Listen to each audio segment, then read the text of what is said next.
everybody, and welcome back to my channel. If you haven't already, please subscribe to my channel. You already know the protocol. So y'all join the Prince family and let's get into this video.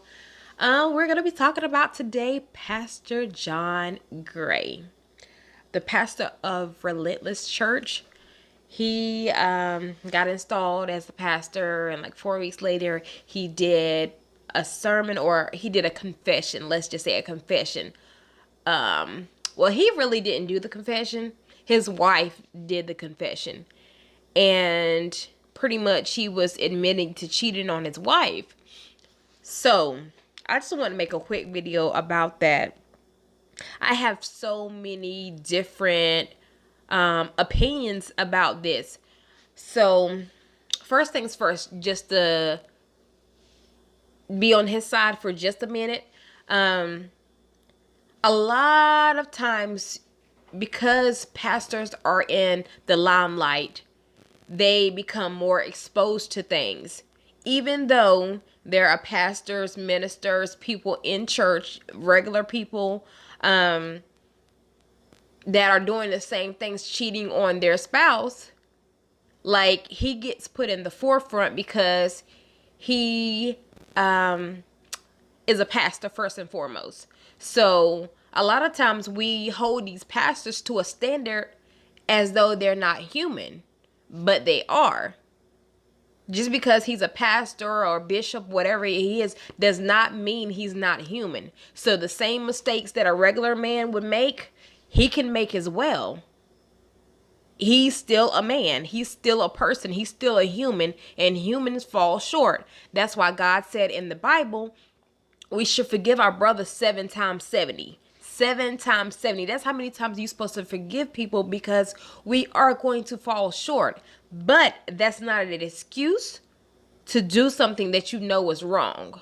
It's not an excuse whatsoever. So I don't want you guys to think that I'm taking up for him or anything like that. But we have to, if we're looking at it in the eyes of God, God will forgive him for what he did. I know a lot of women was like, hey, he wrong for that. He a pastor. He should have known better. Yes, he should have known better. He should have known better.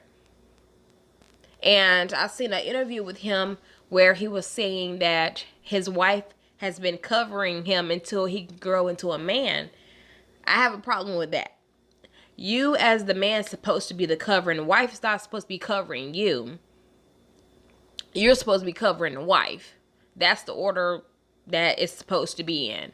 So for him to say that his wife has been covering him, I kind of see where they're coming from with that, because it's up to the preference and what are you willing to deal with? What are you willing to put up with in a marriage? What are you willing to forgive? Some people can't forgive that. Some people can't forgive you cheating on them. And I think it's in the Bible. I'm not sure what Bible verse it is, to say, and if someone steps outside of the marriage, that is grounds for divorce, whatever the case may be.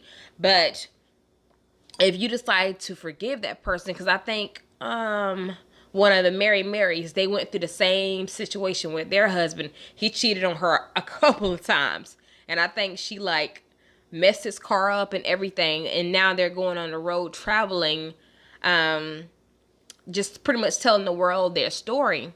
So I have a lot of different emotions on this situation. I'm trying to figure out the best words to put it in. I don't know if I could deal with something like that, but never say never, because sometimes love outweighs a lot of things. I'm not condoning it. Don't cheat on me. Like, if my husband looking at this, don't you cheat on me? No, I'm just kidding. But yeah, it's just a preference. Some people, and let me say this, some guys can change. If sometimes you have to love the hell out of people, like literally love the hell, all the bad things that's inside that person, you have to love them to a point to where it's reciprocated to you, back towards you. So sometimes you can love somebody until they realize that who they have, sometimes they don't realize what's in front of them. So, I mean, I don't know, guys. I just have a lot of different emotions about this, you know. And because he's a pastor, like I stated, people want to make him out to be like he's not human. But if God forgives him, we should too. I mean, does that make sense? I hope it does. But we should be able to forgive him too. And TD Jakes laid hands on him. I seen a so profound video of TD Jakes laying hands on him, and he told him that this situation, that stage is going to make him a man. And it's definitely doing that. Like, you know, and you know, I hate when people like to drag people and drag things to the mud. And because, like I said, he's in front of the camera, he's going to get drugged for it. But this is nothing new. People have been doing this for generations. Like, people going outside the marriage, sleeping with somebody else. That's why you have, in some, you know, families, you have the cousin is the uncle. We all got that in our family. Y'all cousins and uncles at the same time. Some grandma, somebody did something. You know what I mean?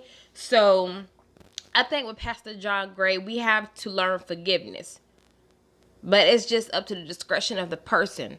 Like, you don't have to stay there because somebody cheated on you. I'm not saying you should stay in the marriage, but it just depends on the person and what they're willing to deal with and how far are they willing to go, for better or for worse. How far are you willing to go?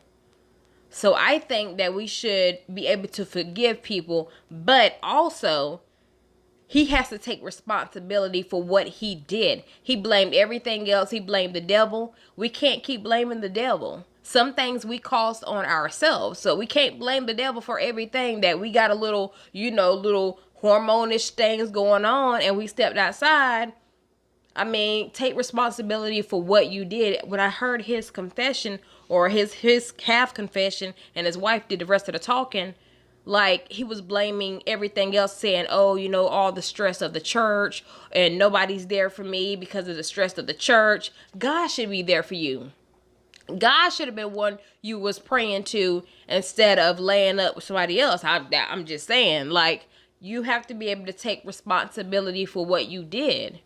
And I didn't hear him say not one time, like, you know what, I fell short. I did this, I did that. I didn't hear that. It was always, you know, it's always a lot of stuff going on, or the devil made me do it and some other voices came and, you know, all of this stuff. Like, take responsibility for your actions first and foremost. So, I mean, hey, guys, tell me what you think. I mean, you think he should be forgiven for this? You think they should nail him to the cross for this? You guys let me know down in the comments, and I will check you guys out in the next video. Bye.